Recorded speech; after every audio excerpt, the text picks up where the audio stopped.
सबसे पहले हम गवर्नमेंट ऑफ इंडिया के बहुत ही मशकूर हैं कि उन्होंने पूरी हिंदुस्तान के जितने भी मतलब कर्मचारी हैं, चाहे किसी भी शोबे से वाबस्ता हैं, उनके लिए जो आज उन्होंने यूनिफाइड पेंशन स्कीम लाई है, जो उनकी दीरीना मांग थी, और उसको उन्होंने अब बिल्कुल एक ऑर्डर निकाला है कि यह स्कीम अब राइज हो जाएगी। तो हम गवर्नमेंट ऑफ इंडिया की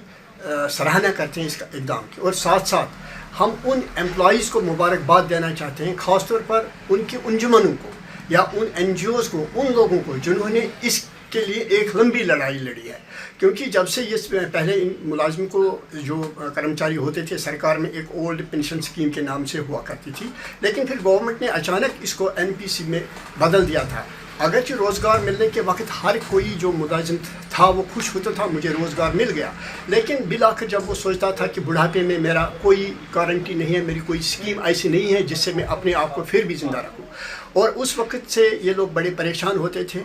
क्योंकि आप लोगों को पता है आजकल समाज में क्या हालत है। आज एक आदमी जो कमाता है पूरी ज़िंदगी अपने अयाल के लिए, लेकिन जब उसका बुढ़ापा आ जाता तो वो अकेला पड़ जाता है। उसमें उसकी ये जो पेंशन होती है किसी हद तक उसको वो अपनी ज़िंदगी जीने में उसकी मदद करती है, लेकिन ये स्कीम नहीं थी, बिल्कुल नहीं थी, गवर्नमेंट ने इनको नकारा था। लेकिन अब जो ये स्कीम आई है तो मुलाजिमों में जहाँ तक हम देखते हैं, या आम लोग में, मुलाजिम कोई अलग तबका नहीं है, ये कहीं मेरा बेटा है, कहीं मेरी माँ है, कहीं मेरा बाप है, ये भी हम हैं, लेकिन उनको अब आइंदा बुढ़ापे की ज़िंदगी मिलने की एक सिक्योरिटी मिली है,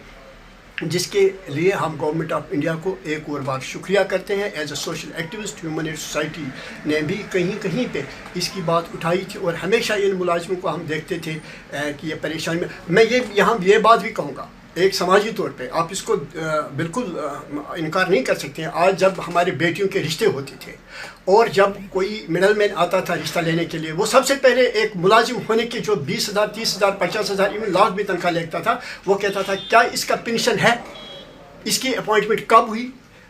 इससे भी हम समझ नहीं पा रहे थे कि आखिर ये क्या चीज़ हो रही है। खैर ये चीज़ें हल हुई है तो हम गवर्नमेंट ऑफ इंडिया के शुक्रगुजार हैं, और मुलाजमीन को हम ओवरऑल सब मुलाजमीन को हम इसकी मुबारकबाद देते हैं।